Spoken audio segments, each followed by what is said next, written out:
ഇസ്ലാം പാഠശാല Islamic website ഇസ്ലാം പാഠശാല.net മലയാളത്തിലെ ആദ്യത്തെ സമ്പൂർണ്ണ ഇസ്ലാമിക് വെബ്സൈറ്റ്.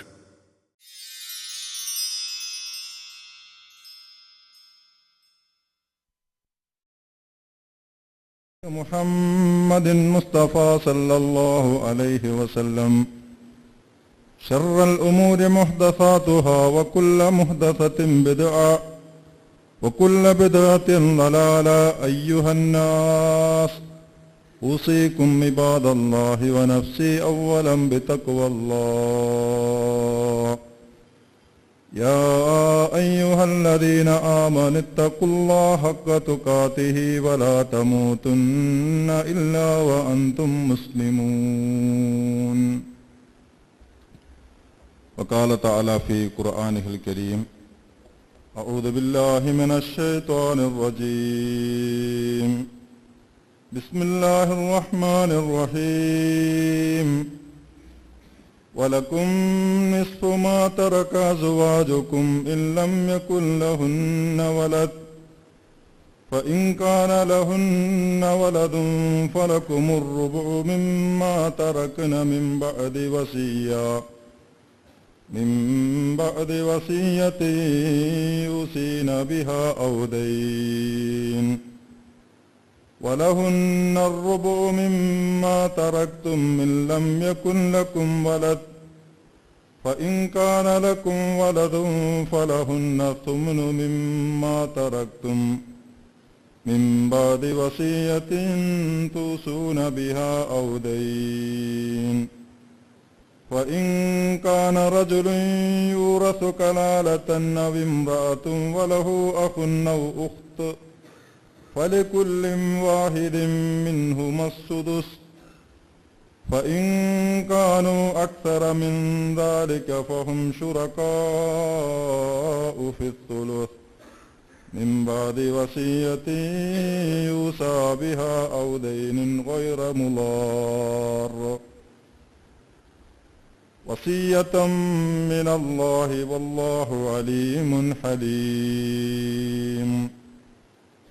تلك حدود الله ومن يطع الله ورسوله يدخله جنات تجري من تحتها الأنهار خالدين فيها وذلك الفوز العظيم. ومن يعص الله ورسوله ويتعد حدوده يدخله نارا خالدا فيها وله عذاب مهين. صدق الله العلي العظيم. صدق وبلغ رسوله الكريم.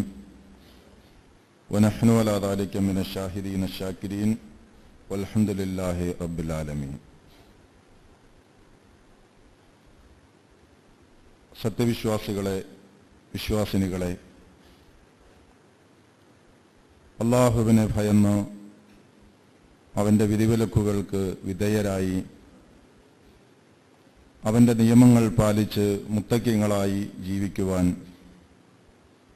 എന്നോടെന്ന പോലെ നിങ്ങളോടും ആദ്യമായി തഖ്വ കൊണ്ട് വസിയത്ത് ചെയ്യുന്നു, ഉപദേശിക്കുന്നു. മുത്തക്കിങ്ങളായി ജീവിക്കുവാനും മുത്തക്കിങ്ങളായ നിലയിൽ മരിക്കുവാനും അല്ലാഹു സുബ്ഹാനഹു വ തആല നമുക്കേവർക്കും തൗഫീക്ക് നൽകി അനുഗ്രഹിക്കുമാറാകട്ടെ. ഇസ്ലാമിനെ മറ്റിതര ആദർശങ്ങളിൽ നിന്നും ദർശനങ്ങളിൽ നിന്നും വേർതിരിക്കുന്ന, അതിൻ്റെ മൗലികമായ സവിശേഷത ഇസ്ലാമിൻ്റെ സമഗ്രതയാണ്.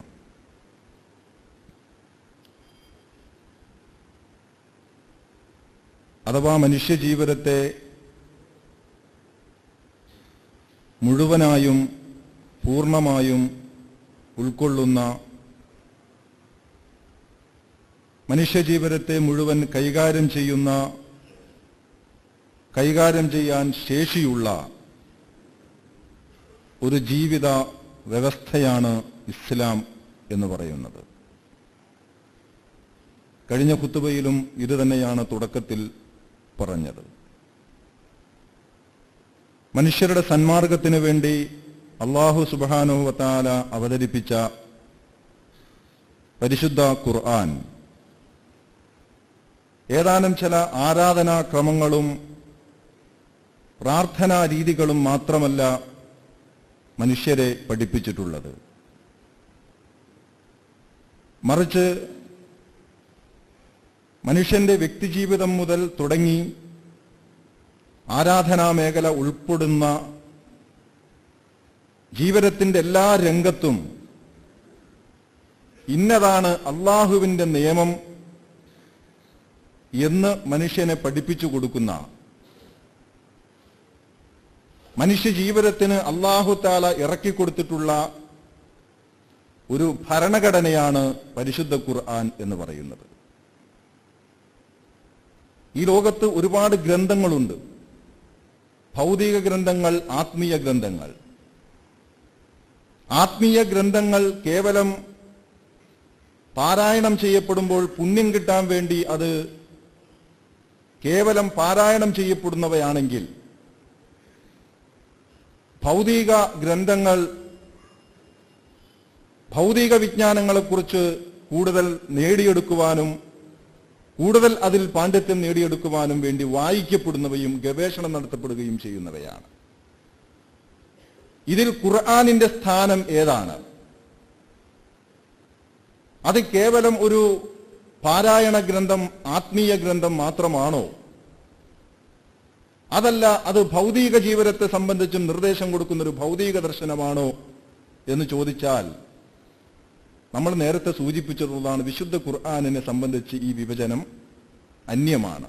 ഇത് രണ്ടും ഉൾക്കൊള്ളുന്ന, പരലോക മോക്ഷത്തിന്റെ വഴി മനുഷ്യന് പറഞ്ഞു കൊടുക്കുന്ന, അതേസമയം മനുഷ്യന്റെ ഐഹിക ജീവിതത്തെക്കുറിച്ചും കൃത്യമായ നിയമങ്ങൾ അവന് പഠിപ്പിച്ചു കൊടുക്കുന്ന അല്ലാഹു തആല മനുഷ്യന് ഇറക്കി കൊടുത്തിട്ടുള്ള ഒരു ഭരണഘടനയാണ് ഖുർആൻ എന്ന് പറയുന്നത്. ആ അർത്ഥത്തിൽ ഖുർആനിനെ ഉൾക്കൊള്ളുവാനും മനസ്സിലാക്കുവാനും വിശ്വസിക്കുവാനും നമുക്ക് സാധിക്കണം. അപ്പോൾ മാത്രമാണ് ഒരു മുസ്ലിമായി നമ്മൾ അംഗീകരിക്കപ്പെടുകയുള്ളൂ. എന്റെ ജീവിതത്തിൽ ആവശ്യമായ നിയമങ്ങളും വിധികളും അള്ളാഹുവിന്റെ ഖുർആനിൽ ഉണ്ട് എന്ന് ഞാൻ വിശ്വസിക്കുന്നിടത്താണ് ഞാൻ ഇസ്ലാമിനെ പൂർണ്ണമായും വിശ്വസിക്കുന്ന ഒരു മുസ്ലിമായി, മുഅ്മിനായി മാറുന്നുള്ളൂ എന്ന സത്യം അടിവരയിട്ട് നമ്മൾ മനസ്സിലാക്കണം.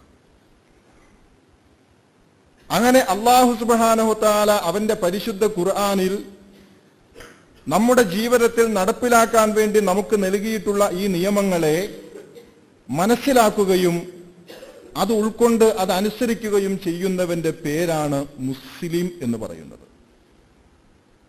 മുസ്ലിം എന്ന് പറഞ്ഞാൽ അനുസരിക്കുന്നവൻ എന്നാണ്. അതൊരു ജാതി പേരല്ല, അതൊരു സമുദായ പേരല്ല.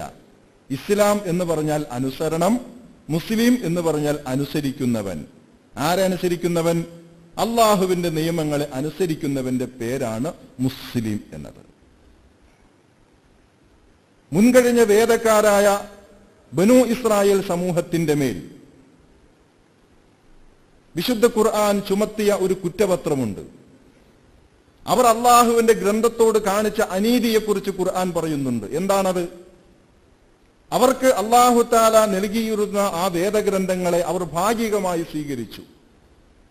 അവരുടെ ജീവിതത്തിൽ ചില കാര്യങ്ങളിൽ നിന്ന് അവർ തൗറാത്തിനെയും ഇഞ്ചീലിനെയും സ്വീകരിച്ചു. എന്നാൽ തൗറാത്തിലെയും ഇഞ്ചീലിലെയും മറ്റു പല നിയമങ്ങളെയും അവർ മാറ്റി മറിക്കുകയും അതിനെ അവർ അവഗണിക്കുകയും ചില മേഖലകളിൽ അവർ തങ്ങളുടേതായ ഇഷ്ടങ്ങളും നിയമങ്ങളും നടപ്പിലാക്കുകയാണ് അവർ ചെയ്തു പോന്നിരുന്നത്. അതുകൊണ്ടാണ് വിശുദ്ധ ഖുർആൻ അഹ്ലി കിതാബിനോട് ചോദിച്ചത്, അഫതുഅ്മിനൂന ബിബഅ്ലിൽ കിതാബി വതക്ഫുറൂന ബിബഅൽ. അല്ലാഹുവിന്റെ കിതാബിന്റെ ഈ വേദഗ്രന്ഥത്തിന്റെ ചിലത് മാത്രം നിങ്ങൾ അംഗീകരിക്കുകയും വതക്ഫുറൂന ബിബഅൽ ചിലതിനെ നിങ്ങൾ നിഷേധിക്കുകയും ചെയ്യുകയാണോ? ഒരു ഭാഗിക ഇസ്ലാം. അങ്ങനെയാണോ നിങ്ങൾ അള്ളാഹുവിന്റെ ഗ്രന്ഥത്തെ സമീപിക്കുന്നത് എന്ന് ഈ വേദസമൂഹത്തെ വിളിച്ച് പരിശുദ്ധ ഖുർആൻ ചോദിക്കുകയും ചെയ്യുന്നുണ്ട്. അപ്പൊ ഇത്തരമൊരു കുറ്റപത്രം നാളെ പരലോകത്ത് ഖുർആനിന്റെ അഹ്ലുകാർ എന്ന നിലയിൽ നമുക്ക് മേൽ സമർപ്പിക്കപ്പെടാതിരിക്കണമെങ്കിൽ എന്റെ ഖുർആനിന്റെ ചില നിയമങ്ങൾ നിങ്ങൾ സ്വീകരിച്ചു, ശരി. പക്ഷെ എന്റെ ഖുർആനിന്റെ ചില നിയമങ്ങൾ നടപ്പിലാക്കാൻ നിങ്ങൾക്ക് അവസരമുണ്ടായിട്ടും നിങ്ങളത് നടപ്പിലാക്കിയില്ല. ചിലത് നിങ്ങൾ സ്വീകരിച്ചു, ചിലത് എന്റെ കിതാബിൽ നിങ്ങൾ അവഗണിച്ചു എന്ന ആരോപണം അള്ളാഹുവിന്റെ ഭാഗത്ത് നിന്ന് ഉണ്ടാകാതിരിക്കണമെങ്കിൽ അള്ളാഹുവിന്റെ നിയമങ്ങളെ പൂർണ്ണമായും അനുസരിക്കുവാനുള്ളൊരു ആഗ്രഹം നമ്മുടെ മനസ്സിൽ ഉണ്ടാവുകയും പരമാവധി നാം അതിനുവേണ്ടി പരിശ്രമിക്കുകയും ചെയ്യേണ്ടതുണ്ട്. പക്ഷെ സമുദായം അത്തരമൊരു ആഗ്രഹം തന്നെ കുഴിച്ചു മൂടിയിരിക്കുകയാണ്. പരിശുദ്ധ ഖുർആനിന്റെ നിയമങ്ങളോട് മുസ്ലിം സമുദായം സ്വീകരിക്കുന്ന ഞാൻ ഈ പറഞ്ഞ അർത്ഥത്തിൽ അള്ളാഹുവിന്റെ പരിശുദ്ധ ഖുർആനോട്, ഈ ഭരണഘടനയാകുന്ന ഈ വേദഗ്രന്ഥത്തോട് നമ്മുടെ സമീപനത്തെ ഒന്ന് വിലയിരുത്തിയാൽ ഒരു കാര്യം വളരെ വ്യക്തമാകും. പല ഭാഗങ്ങളെയും നാം അവഗണിച്ച് മാറ്റി നിർത്തിയിരിക്കുകയാണ്.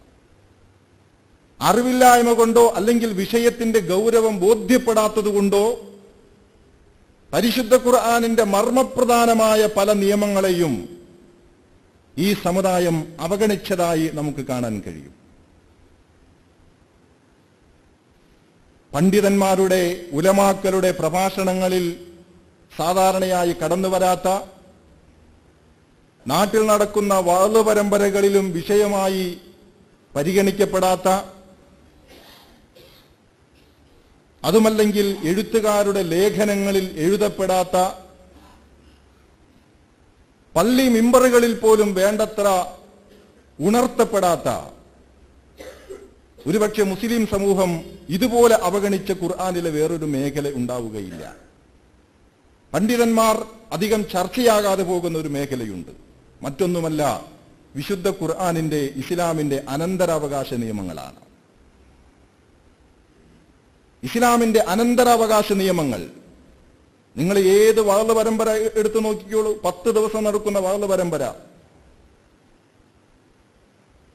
ഇസ്ലാമിനെ ബന്ധപ്പെട്ട സകല വിഷയങ്ങൾ കൈകാര്യം ചെയ്യുമ്പോഴും വിശ്വാസി സമൂഹം സംഗമിക്കുന്ന ആ സദസ്സിൽ അള്ളാഹുവിന്റെ പരിശുദ്ധ ഖുർആനിലെ മൗലികമായ ഈ ഒരു വിഷയത്തെ ആരും കൈകാര്യം ചെയ്യാറില്ല.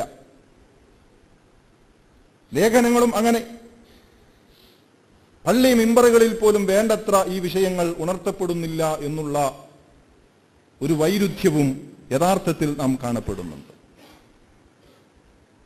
ഒരു മനുഷ്യൻ മരിച്ചാൽ, ഒരു മുസ്ലിം മരണപ്പെട്ട് കഴിഞ്ഞാൽ അദ്ദേഹത്തിന്റെ സ്വത്ത് എങ്ങനെയാണ് വീതം വെക്കേണ്ടത്, ആർക്കൊക്കെയാണ് ആ സ്വത്ത് കൊടുക്കേണ്ടത്, അവർക്ക് കൊടുക്കേണ്ട അളവ്, തോത് എത്രയാണ്, ഇങ്ങനെ തുടങ്ങി അനന്തരാവകാശ സ്വത്ത്, അനന്തര സ്വത്ത് വീതം വെക്കുന്നതുമായി ബന്ധപ്പെട്ട് ഇസ്ലാമിന് അതിൻ്റെതായ ഒരു നിയമവ്യവസ്ഥയും ഇസ്ലാമിന് അതിൻ്റെതായ ഒരു നിർദ്ദിഷ്ട നിയമങ്ങളും ഉണ്ട്. ഇസ്ലാമിന് അതിൻ്റെതായ ഒരു കണക്കുണ്ട്. ആ നിയമവും ആ കണക്കും അനുസരിക്കാൻ നാം ബാധ്യസ്ഥരാണ്. എന്റെ സ്വത്ത്, ഞങ്ങളുടെ സ്വത്ത് എന്ന മനോഭാവത്തിൽ നിന്നുകൊണ്ട് നമുക്ക് തോന്നിയതുപോലെ വീതിക്കുവാൻ ഒരു അവകാശവും അതിൽ ഇല്ല. കാരണം അൽ മാലു മാലുള്ള, ഇസ്ലാമിന്റെ അടിസ്ഥാന പോളിസി അതാണ്. സമ്പത്തിന്റെ സാക്ഷാൽ ഉടമസ്ഥൻ അല്ലാഹുവാണ്, വീട്ടിലെ കാരണവരല്ല. ലില്ലാഹി മീറാസുസ് സമാവാതി വൽ അർള്, നിങ്ങൾ നിങ്ങളുടേതെന്ന് പറയുന്ന ഈ സ്വത്ത് എവിടുന്നാ നിങ്ങൾ കൊണ്ടുവന്നത്? എന്നിട്ടല്ലേ നിങ്ങൾ ഇഷ്ടമുള്ളതുപോലെ അത് വീതിക്കുന്നതിനെ കുറിച്ച് നിങ്ങളുടെ ചർച്ച തന്നെ ആരംഭിക്കേണ്ടതുള്ളൂ. അള്ളാഹുവാണ് ഈ സമ്പത്ത് തന്നതെങ്കിൽ ഇത് വീതം വെക്കുമ്പോൾ അള്ള പറഞ്ഞ നിയമം അനുസരിച്ച് തന്നെ നിങ്ങൾ വീതം വെക്കണം. പരിശുദ്ധ ഖുർആൻ ഈ ഭാഗം പറഞ്ഞതിന് ശേഷം ഇത് അള്ളാഹുവിന്റെ പരിധികളാണ്, ഈ പരിധികൾ പാലിക്കാത്തവർക്ക് ശാശ്വതമായ നരകമാണ് ഒരുക്കി വെച്ചിട്ടുള്ളത് എന്നാണ് പരിശുദ്ധ ഖുർആൻ അതിനെ സംബന്ധിച്ച് അവസാനിപ്പിച്ചുകൊണ്ട് പറഞ്ഞിട്ടുള്ളത്. വളരെ ഗൗരവപ്പെട്ട ഒരു വിഷയമാണ്. അല്ലാഹു സുബ്ഹാനഹു വ തആല അവന്റെ പരിശുദ്ധ ഖുർആനിലെ വിലപ്പെട്ട പേജുകൾ തന്നെ ഈ വിഷയത്തെ കൈകാര്യം ചെയ്യാൻ വേണ്ടി വിനിയോഗിച്ചിരിക്കുന്നു എന്ന് വരുമ്പോൾ എത്ര ഗൗരവമാണ് അല്ലാഹു തആല ആ വിഷയത്തിൽ കൊടുത്തിട്ടുള്ളത് എന്ന് നാം മനസ്സിലാക്കണം. ഞാൻ പറഞ്ഞില്ലേ, അള്ളാഹുവിന്റെ ദീൻ നിങ്ങൾ മനസ്സിലാക്കിയ കുറെ ആരാധനാക്രമങ്ങളാണെന്ന്. നല്ലൊരു നിസ്കാരക്കാരനാവുന്നതോടെ നിങ്ങൾ അള്ളാഹുവിന്റെ അടുക്കൽ സ്വീകാര്യനായി എന്ന്. അള്ളാഹുവിന്റെ ദീൻ പരാമർശിക്കാത്ത ഏത് ജീവിത മേഖലയാണ് നമ്മുടെ ജീവിതത്തിലുള്ളത്? അതിൽ ഒന്നാണ് ഇസ്ലാമിന്റെ അനന്തരാവകാശ നിയമങ്ങൾ. ലിർരിജാലി നസീബും മിമ്മാ തറക്കൽ വാലിദാനി വൽ അഖ്റബൂൻ വലിന്നിസാഇ നസീബും മിമ്മാ തറക്കൽ വാലിദാനി വൽ അഖ്റബൂൻ മിമ്മാ കല്ല മിൻഹു ഔ കസുറ നസീബം മഫ്റൂളാ. ആദ്യമായി അനന്തരാവകാശത്തെക്കുറിച്ച് വിശുദ്ധ ഖുർആൻ ഇറക്കിയ ആയത്ത് ഇതാണ്. ലിർരിജാലി നസീബും മിമ്മാ തറക്കൽ വാലിദാനി വൽ അഖ്റബൂൻ. മാതാപിതാക്കളും അടുത്ത ബന്ധുക്കളും ഉപേക്ഷിച്ചു പോയ സ്വത്തിൽ പുരുഷന്മാർക്ക് അവകാശമുണ്ട്. വലിന്നിസാഇ നസീബും മിമ്മാ തറക്കൽ വാലിദാനി വൽ അഖ്റബൂൻ. മാതാപിതാക്കളും അടുത്ത ബന്ധുക്കളും ഉപേക്ഷിച്ചു പോയ സ്വത്തിൽ സ്ത്രീകൾക്കും അവകാശം ഉണ്ട്. സ്ത്രീകൾക്ക് അനന്തര സ്വത്തിൽ അവകാശം നിഷേധിക്കപ്പെട്ടിരുന്ന ഒരു സാമൂഹ്യ ചുറ്റുപാടിൽ സ്ത്രീകളുടെ അവകാശത്തെ സ്ഥാപിച്ചുകൊണ്ടാണ് പരിശുദ്ധ ഖുർആൻ അതിന്റെ വർത്തമാനം ആരംഭിക്കുന്നത് തന്നെ. ജാഹിലിയ കാലത്ത് പെൺകുട്ടികൾക്ക് ഒരു വിഹിതവും കൊടുത്തിരുന്നില്ല. പെണ്ണ് സ്വത്തിന് അവകാശിയല്ല എന്നതായിരുന്നു അറബികളുടെ കാഴ്ചപ്പാട്. പക്ഷെ ഖുർആൻ തിരുത്തി, അല്ല, പുരുഷനുമുണ്ട് മാതാപിതാക്കളുടെ സ്വത്തിൽ പെൺകുട്ടികൾക്കും അവകാശമുണ്ട് എന്ന് പറഞ്ഞുകൊണ്ട് ആ അവകാശം സ്ഥാപിച്ചുകൊണ്ടാണ് ഖുർആൻ ആരംഭിച്ചത്. മിമ്മാ കല്ല മിൻഹു ഔ കസുറ. അത് എത്ര തന്നെ കുറഞ്ഞതാകട്ടെ എത്ര തന്നെ കൂടിയതോ ആകട്ടെ, നസീബം മഫ്റൂള, അള്ളാഹുവിൽ നിന്ന് നിശ്ചയിക്കപ്പെട്ട ഒരു വിഹിതം എന്ന നിലയിൽ. ഈ ഒരൊറ്റ ആയത്തിൽ തന്നെ അനന്തരാവകാശവുമായി ബന്ധപ്പെട്ട് 5 നിയമങ്ങളാണ് ഖുർആൻ പറഞ്ഞിരിക്കുന്നത്. 5 വ്യവസ്ഥകൾ. ഒന്ന്, ലിർരിജാലി നസീബും മിമ്മാ തറക്കൽ വാലിദാനി വൽ അഖ്റബൂൻ വലിന്നിസാഇ നസീബുൻ എന്ന് തുടങ്ങുന്ന ഒന്നാമത്തെ ഇസ്ലാമിന്റെ ഈ വിഷയത്തിലെ പോളിസി, അതിന്റെ നിയമം, ആണിനും പെണ്ണിനും അനന്തര സ്വത്തിൽ അവകാശമുണ്ട് എന്ന നിയമമാണ്. രണ്ടാമത്തെ ഇസ്ലാം ഈ ആയത്തിൽ പറഞ്ഞ നിയമം അൽ വാലിദാനി വൽ അഖ്റബൂൻ. ഒരാൾ അനന്തര സ്വത്തിന്റെ അവകാശിയാകുന്നത് മരിച്ചുപോയ ആളുമായി രക്തബന്ധമോ കുടുംബബന്ധമോ ഉണ്ടാവുക എന്നത് മാത്രമാണ്. യതീമ്, അഗതികൾ, അതുമല്ല എങ്കിൽ അടുത്ത സുഹൃത്ത്, ഇങ്ങനെ ഏതെല്ലാം ബന്ധങ്ങൾ നിങ്ങൾ എടുത്തുകൊണ്ടുവന്നാലും സ്വത്ത് വിതരണം നടക്കുന്നിടത്ത് അതൊന്നും പരിഗണിക്കപ്പെടുകയില്ല. അനന്തര സ്വത്ത് വീതം വെക്കുന്ന എടുത്ത് പരിഗണിക്കപ്പെടുന്നത് കുടുംബ ബന്ധമാണ്. മിമ്മാ തറക്കൽ വാലിദാനി വൽ അഖ്റബൂൻ. മൂന്നാമത് ഈ ആയത്തിൽ ഖുർആൻ പഠിപ്പിച്ച നിയമം, മിമ്മാ തറക്ക എന്ന ആ പദം, ആ അള്ളാഹുവിന്റെ വചനം സൂചിപ്പിക്കുന്നത് മരിച്ചുപോയ വ്യക്തി ഉപേക്ഷിച്ചു പോയ എല്ലാ സ്വത്തിലും അള്ളാഹുവിന്റെ ഈ വീതം വെക്കൽ ബാധകമാണ് എന്നാണ്. മരിച്ചുപോയ വ്യക്തിയുടെ പേരിൽ കടകളുണ്ട്, കൃഷിയിടമുണ്ട്, ആഭരണമുണ്ട്, കച്ചവടശാലയുണ്ട്, ഏതുമുണ്ട്. എല്ലാ സമ്പത്തിനും അള്ളാഹു പറഞ്ഞ കണക്കനുസരിച്ച് തന്നെ അത് വീതിച്ചു കൊള്ളണം. മിമ്മാ തറക്ക, അദ്ദേഹം ഉപേക്ഷിച്ചു പോയത് എന്നാണ് പറഞ്ഞത്, അതിലെല്ലാം പെടും. നാലാമത്തെ നിയമം മിമ്മാ തറക്ക എന്നതിൽ നിന്ന് തന്നെ പണ്ഡിതന്മാർ വേർതിരിച്ചു പിന്നെയും ഒരാൾ മരണപ്പെട്ടതിന് ശേഷം മാത്രമാണ് അനന്തരാവകാശ നിയമം ബാധകമാവുകയുള്ളൂ എന്നുള്ളതാണ്. അഥവാ ജീവിച്ചിരിക്കെ മക്കൾ മാതാപിതാക്കളുടെ സ്വത്ത് പങ്കിട്ടെടുത്ത് അനുഭവിക്കാൻ പാടില്ല. അനന്തരാവകാശ നിയമം എന്ന ആ നിയമം ബാധകമാകുന്നത് സ്വത്തിന്റെ ഉടമ അഥവാ മാതാവോ പിതാവോ മരണപ്പെട്ടതിന് ശേഷം മാത്രമാണ്. മിമ്മാ തറക്ക, അദ്ദേഹം ഉപേക്ഷിച്ചു പോയതിൽ നിന്ന് എന്നാണ്. അഞ്ചാമത് ഈ വിഷയവുമായി ബന്ധപ്പെട്ട് ഇസ്ലാം പറഞ്ഞത് മിമ്മാ കല്ല മിൻഹു ഔ കസുറ നസീബൻ മഫ്റൂള. ഉപേക്ഷിച്ചു പോയ അനന്തര സ്വത്ത് എത്ര വർദ്ധിച്ചതാവട്ടെ, എത്ര ചെറുതാകട്ടെ, വെറും 2 സെന്റേ ഉള്ളൂ, അല്ലെങ്കിൽ ഏക്കർ കണക്കിനുണ്ട്, ആ വ്യത്യാസം ഇവിടെ ബാധകമല്ല. എത്ര കുറഞ്ഞതാണെങ്കിലും ശരി, അള്ളാഹു പറഞ്ഞ കണക്കനുസരിച്ച് അത് വീതം വെക്കണം. ഇങ്ങനെ 5 നിയമങ്ങൾ ഇതുമായി ബന്ധപ്പെട്ട് അടിസ്ഥാനപരമായി ഉണർത്തിയതിന് ശേഷം അല്ലാഹു തആല അവന്റെ വിശുദ്ധ വാക്യത്തെ വീണ്ടും നമ്മുടെ മുമ്പിൽ അവതരിപ്പിക്കുകയാണ്. യൂസിക്കുമുല്ലാഹു ഫീ ഔലാദിക്കും ലിസ്സകരി മിസ്ലു ഹള്ളിൽ ഉൻസയൈനി. വിശ്വാസികളെ, വിശ്വാസി സമൂഹമേ, അല്ലാഹു നിങ്ങൾക്ക് വസിയത്ത് ചെയ്യുന്നു. യൂസിക്കുമുല്ലാഹ്, അല്ലാഹു നിങ്ങളെ ഉപദേശിക്കുന്നു, നിങ്ങളോട് നിർദ്ദേശിക്കുന്നു നിങ്ങളുടെ സന്താനങ്ങളുടെ കാര്യത്തിൽ. യൂസിക്കുമുല്ലാഹു ഫീ ഔലാദിക്കും, സന്താനങ്ങളുടെ അനന്തര സ്വത്ത് വീതം വെക്കുന്നതിനെ കുറിച്ച് അല്ലാഹു നിങ്ങളോട് വസിയത്ത് ചെയ്യുന്നു. ലിസ്സകരി മിസ്ലു ഹള്ളിൽ ഉൻസയൈനി, ആണിന് 2 പെണ്ണിന്റെ തുല്യമായ ഓഹരിയുണ്ട്. അഥവാ മക്കൾക്കിടയിൽ സ്വത്ത് വീതം വെക്കുമ്പോൾ പെൺകുട്ടികളെക്കാൾ ഒരു ഓഹരി ആൺകുട്ടികൾക്ക് കൊടുക്കണം. 2 പെൺകുട്ടികൾക്ക് കിട്ടുന്നത് ഒരു ആൺകുട്ടിക്ക് ലഭിക്കും. പെണ്ണിനേക്കാൾ പുരുഷന് ഒരു ഓഹരി കൂടുതലുണ്ട്. 2 സ്ത്രീയുടെ ഓഹരി ഒരു പുരുഷനുണ്ട് എന്ന് അല്ലാഹു തആല നിങ്ങളോട് വസിയത്ത് ചെയ്യുന്നു. പുരുഷന് ഒരു മുൻതൂക്കം അവിടെ കൊടുത്തു. അതിന്റെ കാരണം കുടുംബത്തിന്റെ സാമ്പത്തിക ബാധ്യത പേറുന്നവന് പുരുഷനാണ് എന്നതാണ്. ഏത് നീതിശാസ്ത്രത്തിനും യോജിക്കാവുന്ന ഒരു പോളിസിയുള്ളത്. കുടുംബത്തിന്റെ ജീവിതഭാരം ഒരിക്കലും സ്ത്രീയുടെ കഴുത്തിൽ ഇസ്ലാം വെച്ച് ഏൽപ്പിക്കുന്നില്ല. പുരുഷനാണ് കുടുംബത്തിന്റെ സാമ്പത്തിക ചുമതല വഹിക്കേണ്ടത്. ആ ഒരു പരിഗണന വെച്ചുകൊണ്ടാണ് ഖുർആൻ അത്തരം ഒരു മുൻതൂക്കം പുരുഷന് ഒരു ഓഹരി കൊടുത്തിട്ടുള്ളത്. ഖുർആൻ അവസാനിപ്പിച്ചില്ല. ഫഇൻ കുന്ന നിസാഅൻ ഫൗക സനതൈനി ഫലഹുന്ന സുലുസാ മാ തറക്. ചില സമയത്ത് ഈ മരണ വീട്ടിലൊക്കെ പോകുമ്പോ മൊയ്ലേമാരിരുന്നിങ്ങനെ ഓതുമ്പോ സത്യത്തിൽ സങ്കടവും തമാശയും ഒക്കെ ഒന്നിച്ചു വന്നുപോയി. എന്താ ഈ പറയുന്നത്? ഫഇൻ കുന്ന നിസാഅൻ ഫൗക സനതൈനി ഫലഹുന്ന സുലുസാ മാ തറക്. അനന്തര സ്വത്ത് വീതം വെക്കുന്നതുമായി ബന്ധപ്പെട്ട് അള്ളാഹുവിന്റെ നിർദ്ദേശം ജീവിച്ചിരിക്കുന്ന മനുഷ്യരെ നടപ്പിലാക്കുന്ന കാര്യങ്ങളെ പറയുന്നതാണ്. ഈ സമുദായത്തിനും അറിയില്ല അല്ലാഹു തആല ഈ ഖുർആനിലൂടെ എന്താണ് ഞങ്ങളോട് ഈ പറയുന്നതെന്ന്.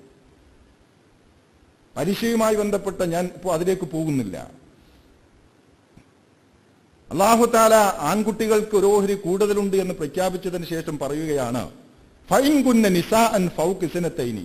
ഇനി ഈ മക്കൾ സ്ത്രീകൾ മാത്രമാണ്, പെൺകുട്ടികൾ മാത്രമാണെങ്കിൽ, ആൺകുട്ടികളില്ല, പെൺകുട്ടികൾ മാത്രമാണ് ഒരു പിതാവിനുള്ളതെങ്കിൽ, മാതാപിതാക്കൾക്കുള്ളതെങ്കിൽ, അത് തന്നെ അവർ 2-ൽ കൂടുതൽ പെൺകുട്ടികളാണ് ഉള്ളതെങ്കിൽ ഫലഹുന്ന സുലുസാ മാ തറക്. അദ്ദേഹം ഉപേക്ഷിച്ചു പോയ അനന്തര സ്വത്തിൽ 2/3 ഭാഗം അവർക്കുള്ളതാണ്. ആ സ്വത്തിനെ 3ആയി ഭാഗിച്ചിട്ട് അത് 2 ഭാഗം ഈ പെൺമക്കൾക്ക് എല്ലാവർക്കും കൂടി വിട്ടുകൊടുക്കണം. ആ 2 ഭാഗം അവർ തുല്യമായി വീതിച്ചു. ബാക്കി 1 ഭാഗം അവർക്ക് ശേഷം വേറെ ആരെങ്കിലും ഉണ്ടോ? ആൺകുട്ടികൾ ഉണ്ടായിരുന്നെങ്കിൽ അങ്ങനെ കിട്ടില്ല ഇവർക്ക്. ആൺകുട്ടികൾ ഇല്ലാത്തത് കൊണ്ട് ഇവർക്ക് എല്ലാവർക്കും കൂടി ഈ സ്വത്തിന്റെ 2/3 കിട്ടുന്നു. ഇനിയും ഖുർആൻ അവസാനിപ്പിച്ചില്ല. ഫൈൻ കാനത്ത് വാഹിദത്തൻ ഫലഹൻ നിസ്ഫു. ഇനി ഒരു പെൺകുട്ടി മാത്രമേ ഉള്ളൂ, ഏക മകൾ എങ്കിൽ മാതാപിതാക്കൾ ഉപേക്ഷിച്ച സ്വത്തിന്റെ പകുതിയാണ് അവൾക്കുള്ളത്. അവൾക്ക് വാപ്പയുടെ അല്ലെങ്കിൽ ഉമ്മയുടെ സ്വത്തിന്റെ പകുതിയുണ്ട്. ബാക്കി പകുതി പിതാവിന്റെ സഹോദരങ്ങളുണ്ടെങ്കിൽ അവർക്ക് പോകും, വേറെ അടുത്ത ബന്ധുക്കളുണ്ടെങ്കിൽ അവർക്ക് പോകും. അല്ലാതെ ഈ സ്വത്ത് മുഴുവൻ മക്കളില്ല, ആൺകുട്ടികളില്ല എന്ന നിലക്ക് ഈ മകൾ മാത്രമായി മുഴുവൻ എടുക്കുകയില്ല. അവൾക്ക് പകുതിയേ ഉള്ളൂ. ഫലഹൻ നിസ്ഫു മാ തറക്. ഒരു മകൾ മാത്രമുള്ള അവസ്ഥ. ഫലി അബവൈഹി ലികുല്ലി വാഹിദിൻ മിൻഹുമസ് സുദുസു മിമ്മാ തറക ഇൻ കാന ലഹു വലദുൻ. മാതാപിതാക്കളുടെ അവകാശങ്ങളെ പറ്റിയാണ് അടുത്തത്. മാതാവിനും പിതാവിനും കൂടി 1/6 മിമ്മാ തറക ഇൻ കാന ലഹു വലദുൻ. മരിച്ച വ്യക്തിക്ക് മക്കളുണ്ടെങ്കിൽ അതായത് ബാപ്പയും ഉമ്മയും ജീവിച്ചിരിക്കെ മകൻ മരിക്കുന്ന അവസ്ഥയാണ് ഈ പറയുന്നത്. ഈ ഉമ്മാക്കും ബാപ്പാക്കും സ്വത്ത് കൊടുക്കണം എന്ന് പറയുമ്പോൾ മകൻ മരിക്കുന്ന അവസ്ഥയിലാണ് ഉമ്മയുടെയും ബാപ്പയുടെയും അവകാശം ചർച്ച ചെയ്യപ്പെടുന്നത്. മകൻ മരിക്കുന്ന അവസ്ഥ പലപ്പോഴും കുടുംബത്തിലെ പിതാവ് മരിക്കുമ്പോൾ പിതാവിന്റെ സ്വത്ത് വീതിക്കുമ്പോൾ ആ സ്വത്ത് വീതിക്കുന്നിടത്ത് ഉമ്മാക്ക് 6-1 കണക്ക് വരാൻ പാടില്ല. അവിടെ ഉമ്മയല്ല, അവിടെ ഭാര്യ എന്ന നിലക്കാണ് ഉമ്മക്ക് കൊടുക്കേണ്ടത്. മക്കളെ സംബന്ധിച്ചാണ് ഉമ്മ. മരിച്ചുപോയ വ്യക്തിയെ സംബന്ധിച്ചിടത്തോളം ഭാര്യയാണ്, അദ്ദേഹത്തിന്റെ ഭാര്യയാണ്. ഭാര്യ എന്ന നിലക്ക് കണക്ക് വേറെയാണ്. 4-1 വരുന്നു, 8-1 വരുന്ന ഒരു കണക്കുണ്ട്. ഭർത്താവ് മരിക്കുന്ന അവസ്ഥയിൽ മക്കളെ സംബന്ധിച്ച് ഉമ്മയാണ്, പക്ഷെ മരിച്ച വ്യക്തിയെ സംബന്ധിച്ച് ഭാര്യ.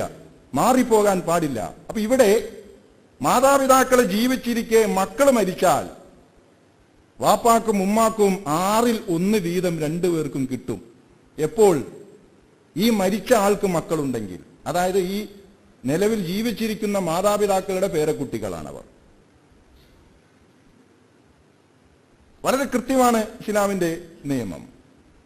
അപ്പൊ മാതാപിതാക്കൾക്ക് ഓരോരുത്തർക്കും 6-1 വിഹിതമുണ്ട് മരണപ്പെട്ടു പോയ വ്യക്തിക്ക് മക്കളുണ്ടെങ്കിൽ.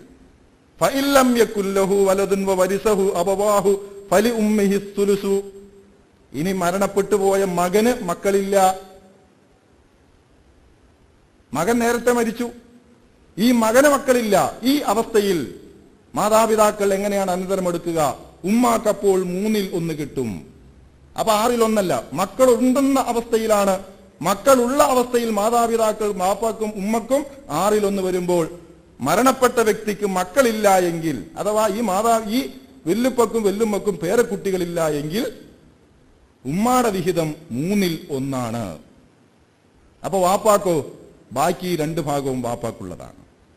അപ്പൊ നേരത്തെ പറഞ്ഞ പോളിസിയായി സ്ത്രീയേക്കാൾ പുരുഷന് 2 ഓഹരി, 3 വീതിച്ചു, 2 വാപ്പാക്ക് 1 ഉമ്മാക്ക്, ശേഷിക്കുന്ന 2 വാപ്പാക്കാണ്. ഫൈൻകാനലഹു ഇഹുവത്തുൻ ഫലി ഉമ്മിഹി സുദുസ്. ഇനി മരിച്ചുപോയ ആൾക്ക് സഹോദരങ്ങളുണ്ടെങ്കിൽ അപ്പോൾ ഉമ്മാക്ക് വീണ്ടും 6-1 ചുരുങ്ങുന്നു. മിംബഅദി വസിയത്തി യൂസി ബിഹാ ഔദൈൻ. ഇതൊക്കെ നിങ്ങൾ വീതം വെക്കേണ്ടത് മരണപ്പെട്ടു പോയ വ്യക്തിയുടെ കടവും വസീയത്തും തീർത്തതിന് ശേഷമായിരിക്കണം. മരിച്ചുപോയ വ്യക്തി വല്ല വസീയത്ത് ചെയ്തിട്ടുണ്ടോ?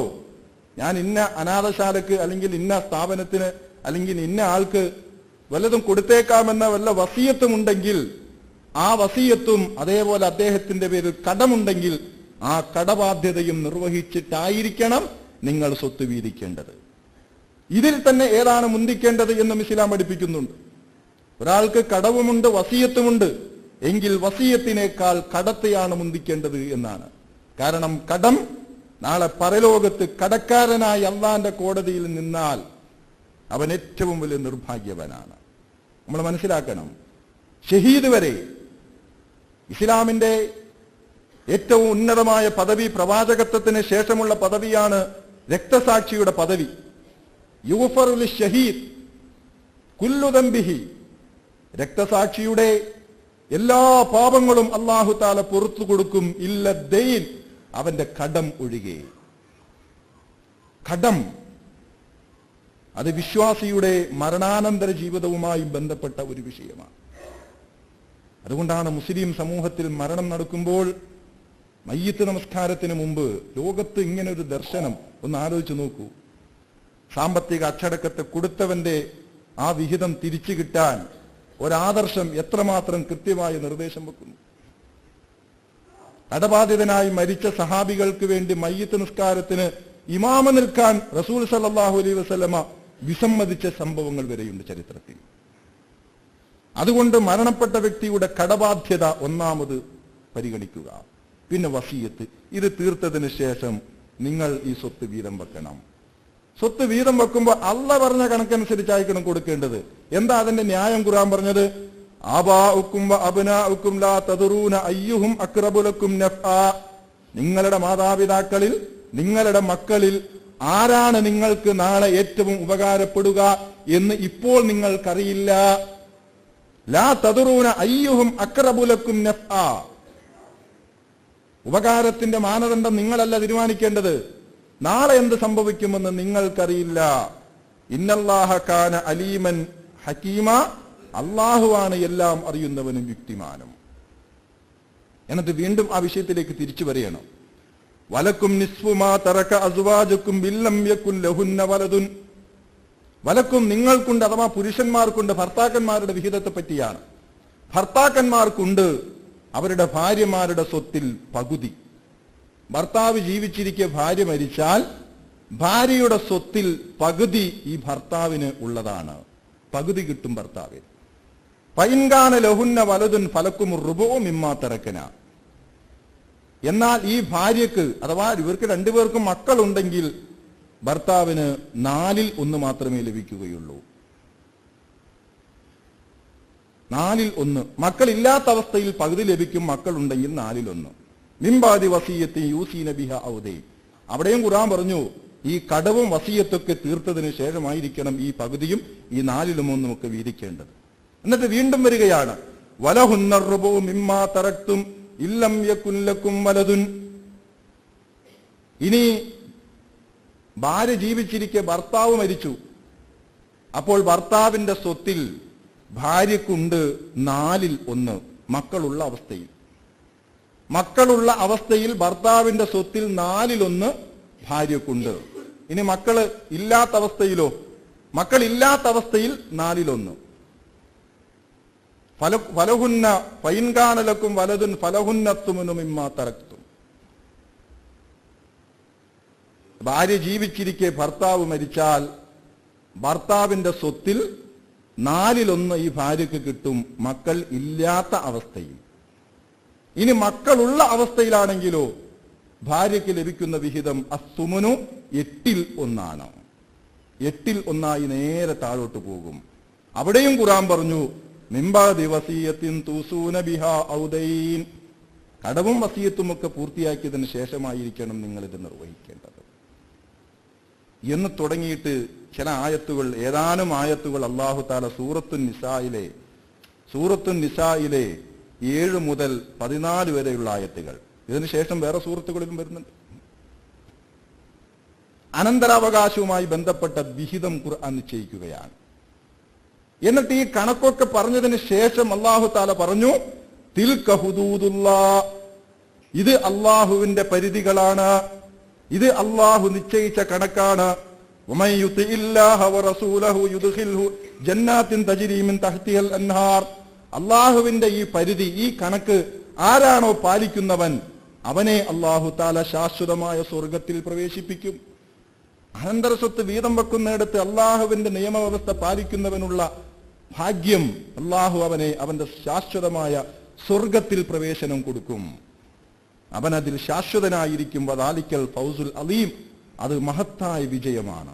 എന്നിട്ട് അടുത്ത ആയത്തിൽ പറഞ്ഞു, വമൻ യഅസില്ലാഹ വറസൂലഹു വയതഅദ്ദ ഹുദൂദഹു യുദ്ഖിൽഹു നാറൻ ഖാലിദൻ ഫീഹാ. ഇനി ആരാണോ അല്ലാഹുവിനെ ധിക്കരിക്കുകയും അല്ലാഹുവിനെയും അവന്റെ റസൂലിനെയും ധിക്കരിച്ചത്, അഥവാ അനന്തരാവകാശവുമായി ബന്ധപ്പെട്ട നിയമങ്ങൾ ഖുർആനിൽ മാത്രമല്ല, വേറെ ചില കണക്കുകൾ പ്രവാചകന്റെ ഹദീസുകളിൽ രേഖപ്പെടുത്തിയിട്ടുണ്ട്. ഖുർആനിൽ നിന്ന് മാത്രം എല്ലാ കണക്കും ലഭിക്കില്ല, ഖുർആനിന്റെ വിശദീകരണമായ പ്രവാചകന്റെ ഹദീസുകളിലും ഉണ്ട്. അതുകൊണ്ടാണ് അള്ളാഹുവിനോട് റസൂലിനോടും ആരെങ്കിലും അനുസരണക്കേട് കാണിക്കുകയും അള്ളാഹുവിന്റെ പരിധിയെ, ഈ കണക്കിനെ ആരെങ്കിലും ലംഘിക്കുകയും ചെയ്താൽ യുദ്ഖിൽഹു നാറൻ ഖാലിദ, ശാശ്വതമായ നരകത്തിൽ അള്ളാഹു അവനെ പ്രവേശിപ്പിക്കും എന്നാണ്. ഇത് ഖുർആനാണ്. ഈ വിഷയത്തിലുള്ള അള്ളാഹുവിന്റെ നിയമത്തെ ലംഘിക്കാൻ മുന്നോട്ട് വരുന്നവർക്കുള്ള താക്കീതാണ്. പക്ഷെ പലപ്പോഴും ഈ വിഷയത്തിൽ നമ്മൾ നമ്മുടേതായ ചില നാട്ടുനടപ്പാണ്. ഇത്ര ഗൗരവത്തോടുകൂടി വിശുദ്ധ ഖുർആൻ ഇങ്ങനെ കണക്ക് പറഞ്ഞ ഒരു വിഷയം വേറെ ഉണ്ടോ? ഒരു ദിവസം നമസ്കാരത്തിന്റെ എണ്ണം ഹംസത്തുൻ 5 എന്ന് ഖുർആൻ ആ കണക്ക് കൊണ്ട് പറഞ്ഞിട്ടില്ല. നിസ്കാരം 5 നേരമാണ്. അത് ഖുർആൻ അതിനെ സംബന്ധിച്ച് ആയത്തുകളിൽ പല സന്ദർഭങ്ങളിൽ പറഞ്ഞിട്ടുണ്ട്. പക്ഷേ 5 എന്ന ആ വാക്കുകൊണ്ട്, ആ കണക്ക് കൊണ്ട് എവിടെയും 5 നേരത്തെ നിസ്കാരം പറഞ്ഞിട്ടില്ല. 5 നേരത്തെ നമസ്കാരത്തിലേക്കുള്ള സൂചനകൾ പല വാക്കുകളിലൂടെ നൽകുന്നു. പ്രവാചകന്റെ ഹദീസുകളിൽ 5 എന്ന കൃത്യമായ കണക്കും വന്നിട്ടുണ്ട്. പക്ഷെ ഖുർആനിൽ അതങ്ങനെ വന്നിട്ടില്ല. ഓരോ നമസ്കാരത്തിന്റെയും റക്അത്തുകൾ ഇത്രയാണ്: സുബ്ഹിക്ക് 2, ളുഹറിന് 4, അസറിന് 4, മഗ്രിബിന് 3, ഇശാഇന് 4. ഇത് ഖുർആൻ അങ്ങനെ ആ കണക്ക് കൊണ്ട് പറഞ്ഞിട്ടില്ല. പ്രവാചകന്റെ ഹദീസുകളാണ് അത് പഠിപ്പിച്ചത്. സക്കാത്ത് നിങ്ങൾ കൊടുക്കുമ്പോ പാവപ്പെട്ടവന് കൊടുക്കണമെന്ന് പറഞ്ഞതല്ലാതെ അവന്റെ വിഹിതം ഖുർആൻ അവിടെയും പറഞ്ഞിട്ടില്ല. ആവശ്യമനുസരിച്ചാണ്. പക്ഷെ അനന്തര സ്വത്ത് വീതിക്കുമ്പോ ആവശ്യം നോക്കിയിട്ടില്ല. ഒരു മകൻ നല്ല ഡോക്ടറാണ്, എഞ്ചിനീയറാണ്, എല്ലാം ആണ്. ഒരു മകൻ ഡോക്ടർ, ഒരു മകൻ എഞ്ചിനീയർ, ഒരു മകൻ ജോലിയൊന്നും ഇല്ലാത്തവനാണ്. അവിടെ നിങ്ങൾ മാനവിക മൂല്യങ്ങൾ മുറുകെ പിടിക്കുന്ന ഒരു മനുഷ്യസ്നേഹി എന്ന നിലക്ക് ഇളയപുത്രന് ഇച്ചിരി കൂടുതൽ കൊടുക്കാൻ നിങ്ങൾ തീരുമാനിച്ചാൽ നിങ്ങൾ അള്ളാനെ ലംഘിച്ചു. അതേസമയം സക്കാത്ത് നിങ്ങൾ കൊടുക്കുമ്പോ നിങ്ങൾ അവന്റെ ആവശ്യം പരിഗണിച്ചോളൂ. പക്ഷെ അനന്തര സ്വത്ത് വീതിക്കുമ്പോ അള്ള പറഞ്ഞ കണക്കാണ് അവിടെ പ്രധാനം. അവിടെ പടച്ചവൻ ഒരു കണക്ക് നിശ്ചയിച്ചിട്ടുണ്ട്. ഇത്ര കൃത്യമായി 8-1, 4-1, 3-1, 3-2, 6-1, പകുതി, ഇങ്ങനെയൊക്കെ വളരെ ക്ലിപ്തപ്പെടുത്തി കണക്കനുസരിച്ച് വിശുദ്ധ ഖുർആൻ. എന്തിനാണ് അല്ലാഹു തആല അവന്റെ പരിശുദ്ധ ഖുർആനിലെ വിലപ്പെട്ട ഏതാനും ആയത്തുകൾ നമുക്കിങ്ങനെ ചൊല്ലിത്തന്നത്? നിങ്ങൾ അള്ളാഹുവിന്റെ നിയമം ഈ മേഖലയിൽ പാലിക്കാൻ വേണ്ടിയാണ്. പാലിക്കാനാണ് അല്ലാഹു തആല ഈ നിയമങ്ങൾ നമുക്ക് ഓതി തന്നിട്ടുള്ളത്. ഒരു മുസ്ലിമിന്റെ അനന്തര സ്വത്തുമായി ബന്ധപ്പെട്ട് പരിശുദ്ധ ഖുർആനിലെയും പ്രവാചക ഹദീസിനെയും അടിസ്ഥാനമാക്കി രൂപകൽപ്പന ചെയ്തിട്ടുള്ള വിജ്ഞാന ശാഖയാണ് ഇൽമുൽ ഫറായിൽ എന്ന് പറയുന്നത്. അനന്തരാവകാശ നിയമങ്ങൾ. റസൂൽ സല്ലല്ലാഹു അലൈഹി വസല്ലം പറഞ്ഞു, തഅല്ലമു അൽ ഫറായില വഅല്ലിമൂഹു ഫഇന്നഹു നിസ്ഫുൽ ഇൽം വഹുവ യുൻസാഹു അവ്വലു ഷൈഇൻ യുൻസഉ മിൻ ഉമ്മത്തി. നിങ്ങൾ ഫറായിൽ പഠിക്കണം, പഠിപ്പിക്കണം. അനന്തരാവകാശ നിയമങ്ങളെ നിങ്ങൾ പഠിക്കുകയും നിങ്ങളത് പഠിപ്പിക്കുകയും ചെയ്യണം. കാരണം അത് വിജ്ഞാനത്തിന്റെ പകുതിയാണ്, അറിവിന്റെ പകുതിയാണത്. എന്റെ സമുദായത്തിൽ നിന്ന് ആദ്യം ഊരിപ്പോകുന്നതും ഇതിനെക്കുറിച്ചുള്ള അറിവായിരിക്കും. വഹുവ യുൻസാ ഹുവ അവ്വലു ഷൈഇൻ യുൻസഉ മിൻ ഉമ്മത്തി. എന്റെ സമുദായത്തിലെ വിജ്ഞാനത്തിൽ നിന്ന് ആദ്യം ഊരിപ്പോകാൻ സാധ്യതയും ഈ അനന്തരാവകാശങ്ങളെക്കുറിച്ചുള്ള വിജ്ഞാനമായിരിക്കും എന്നും റസൂൽ സല്ലല്ലാഹു അലൈഹി വസല്ലം പറയുകയാണ്. അതുകൊണ്ട് അത് വിസ്മരിച്ച് പോകാതെ നിങ്ങളത് പഠിക്കുകയും പഠിപ്പിക്കുകയും ചെയ്യണം എന്നാണ് റസൂൽ സല്ലല്ലാഹു അലൈഹി വസല്ലം പഠിപ്പിക്കുന്നത്. ആദ്യം ഈ സമുദായത്തിൽ നിന്ന് ഊരിപ്പോകുന്ന വിജ്ഞാനം റസൂൽ ചില സൂചനകൾ തരുകയാണ്. ഇന്നത്തെ മുസ്ലിം സമുദായത്തിന്റെ ജീവിതവുമായി തട്ടിച്ചാൽ ഏതാണ്ട് അങ്ങനെയൊക്കെ തന്നെയാണ് ഈ വിഷയത്തിന്റെ ഒരു പരിഗണന വരുന്നത്. പലപ്പോഴും ഈ വിഷയത്തിൽ നമ്മുടെ സമുദായത്തിലെ ആളുകൾ അവരുടേതായ ചില കണക്കുകളാണ്, അവരുടേതായ ചില കണക്കുകൾ. ഈ അടുത്ത് എന്റെ മുമ്പിൽ ഒരു കണക്ക് വന്നു. ഒരു സഹോദരൻ, ഏക മകൻ, 6 സഹോദരിമാരുണ്ട്. അപ്പൊ അതിനു മുമ്പ് പോയി ഫത്വ ചോദിച്ചപ്പോൾ കിട്ടിയത് സ്വത്ത് 3 ഭാഗിച്ചിട്ട് 2 നിനക്ക്, ബാക്കി 1 ആ 6 സഹോദരിമാർ ഒന്നിച്ചെടുക്കുക. എന്തോ സ്പെല്ലിംഗ് മിസ്റ്റേക്ക് തോന്നിയിട്ടാണ് ഒരു 2ാം അഭിപ്രായത്തിന് അദ്ദേഹം വരുന്നത്. അപ്പൊ ഇത് കേട്ട് കഴിഞ്ഞപ്പോൾ വല്ലാത്ത വേദന തോന്നിപ്പോയി. ഞാൻ അതുകൊണ്ടാണ് ഈ വിഷയം ഒന്ന് പറയണമെന്ന് തോന്നിയതും. 2 ആഴ്ച മുമ്പ് നടന്നൊരു സംഭവത്തെ അടിസ്ഥാനമാക്കി. എന്തൊരു അനീതിയാണ് ഈ സഹോദരിമാരോട് അല്ലെങ്കിൽ ഈ പെൺകുട്ടികളോട് കാണിക്കുക. മൊത്തം സ്വത്തിനെ 3 ഭാഗിച്ചിട്ട് ആ 3-2 ഈ ഏക സഹോദരൻ എടുക്കുക, എന്നിട്ട് ബാക്കി ഒരു ഭാഗം ഈ 6 സഹോദരിമാരും കൂടി അങ്ങ് വീതിച്ചെടുക്കുക. എന്താ അവർക്ക് കിട്ടുക? അതാണോ ഇസ്ലാം പറഞ്ഞത്? അതല്ല ഇസ്ലാമിന്റെ പോളിസി. ഈ സ്വത്തിനെ മൊത്തം 8 ഭാഗിച്ചിട്ട് ആ 8-ൽ 6 അംശങ്ങൾ ഈ സഹോദരിമാർക്ക് കൊടുത്തിട്ട് ഒരു ഓഹരി ഇവൻ കൂടുതൽ എടുക്കുക. അങ്ങനെയാണ് ഇസ്ലാമിന്റെ പോളിസി. പക്ഷെ ഇതൊന്നും മനസ്സിലാകാതെ ഇനിയും ചില കാര്യങ്ങൾ ഉമ്മ മരിച്ചാൽ ഉമ്മാടെ സ്വത്ത് പെൺമക്കൾക്കാണ്. എവിടുന്നാ ഈ സമുദായത്തിന് ഈ വിവരം കിട്ടിയത്? ചില കുടുംബങ്ങളിൽ അങ്ങനെയാണ്. വാപ്പാടെ സ്വത്ത് ആൺമക്കൾക്കും പെൺമക്കൾക്കും ഖുർആൻ പറഞ്ഞതൊക്കെ അനുസരിച്ച് ചിലയിടത്ത് വീതിക്കും. പക്ഷെ ഉമ്മ മരിച്ചു കഴിഞ്ഞാൽ അതും ഉമ്മയുടെ ആഭരണങ്ങൾക്കാണ് പിടുത്തം. അത് ഞങ്ങൾ പെൺമക്കൾക്കുള്ളതാണ്. ഉമ്മാടെ സ്വത്താണെങ്കിൽ അത് തുല്യമായി വീതിക്കണം. ആഭരണമാണെങ്കിൽ അത് പെൺകുട്ടികൾക്കുള്ളതാണ്. ഇത് ശുദ്ധ ജാഹിലിയത്താണ് ഈ വാദം. നമ്മുടെ സഹോദരിമാരത് കേൾക്കുന്നുണ്ടെങ്കിൽ നിങ്ങളത് മനസ്സിലാക്കുക, ഈ സന്ദേശം കൊടുക്കുക. അങ്ങനെ ഇസ്ലാം പഠിപ്പിച്ചിട്ടില്ല. ഉമ്മാടെ സ്വത്ത് വീതം വെക്കുമ്പോഴും ആൺകുട്ടികൾക്കാണ് വിഹിതം കൂടുതൽ വരുന്നത്. ഉമ്മാടെ സ്വത്തൊന്നോ വാപ്പാടെ സ്വത്തോ എന്നുള്ളതല്ല, സ്വത്ത് എന്നുള്ളതാണ്. സ്വത്ത് വീതം വെക്കുമ്പോൾ ഒരു ഓഹരി ആണിന് കൂടുതൽ. വിഷയത്തിന്റെ പരിമിതി കൊണ്ട്, സമയത്തിന്റെ പരിമിതി കൊണ്ട് ഞാൻ ഇത് അവസാനിപ്പിക്കുകയാണ്.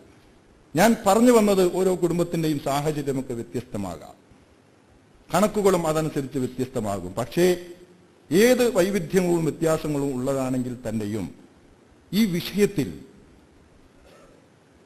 അള്ളാഹുവിന്റെ ഖുർആനും ഹദീസും മുന്നോട്ട് വെക്കുന്ന പോളിസിയെ ഒന്ന് മനസ്സിലാക്കാൻ നമ്മൾ മുന്നോട്ട് വരണം എന്ന് പ്രത്യേകമായി ഉണർത്തുക. ആ വിഷയത്തിന്റെ ഗൗരവം ഞാൻ ആയത്ത് ഉദ്ധരിച്ച് തന്നെ സമർപ്പിക്കുകയുണ്ടായി. ആ അർത്ഥത്തിൽ അള്ളാഹു സുബ്ഹാനഹു തആല അവന്റെ പരിശുദ്ധ ഖുർആനിനെ മുഴുവനായി മനസ്സിലാക്കുന്ന, അത് പരമാവധി ജീവിതത്തിൽ പകർത്താൻ ശ്രമിക്കുന്ന, അതിൽ വിജയിക്കുന്ന മുത്തക്കിങ്ങളുടെ കൂട്ടത്തിൽ പടച്ച റബ്ബ് നമ്മേവരെയും ഉൾപ്പെടുത്തി അനുഗ്രഹിക്കുമാറാകട്ടെ.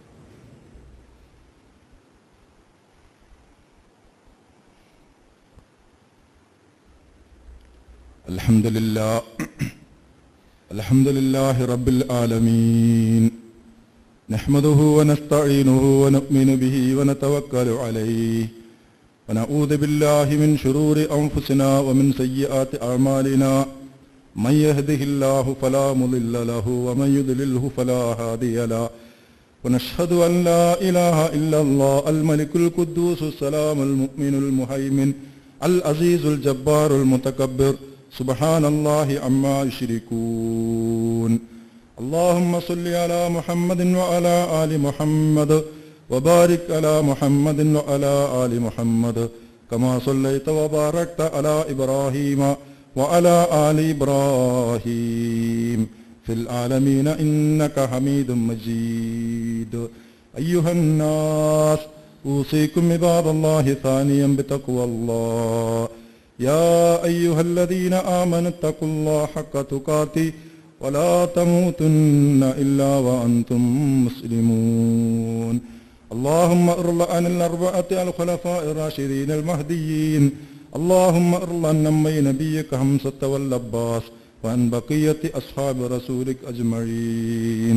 اللهم اغفر للمؤمنين والمؤمنات والمسلمين والمسلمات الأحياء منهم والأموات إنك مجيب الدعوات يا قاضي الحاجات. طيب ثراهم واجعل الجنة مأواهم. ربنا تقبل منا إنك أنت السميع العليم وتب علينا إنك أنت التواب الرحيم واغفر لنا يا غافر المذنبين وارحمنا بأنواع رحمتك يا أرحم الراحمين. اللهم أجرنا من النار، اللهم أجرنا من النار. اللهم لا تشفي خلقنا بالنار ولا تجعلنا من حطب النار وأدخلنا الجنة يا رب العالمين. ربنا اغفر لنا ولإخواننا الذين سبقونا بالإيمان ولا تجعل في قلوبنا غلا للذين آمنوا ربنا إنك رؤوف رحيم.